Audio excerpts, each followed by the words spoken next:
আপনাদের সাহায্য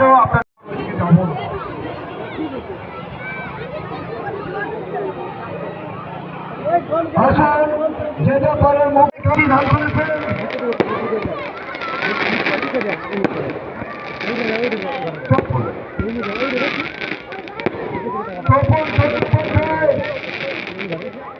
চট্টোপাধ্যায় এবং ওনার জামাই এই গাছটি দান করেছেন।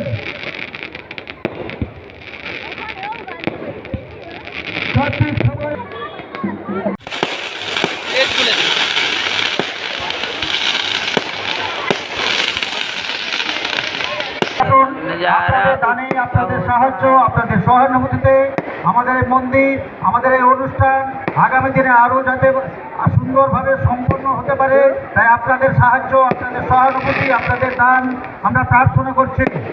আর কিছুক্ষণ পরে আমাদের পিট ফোর শুরু হবে এবং পিট ফোরের পরেই রাত্রি 9 ঘটিকায় রয়েছে আমাদের মূল আকর্ষণ রকস্টার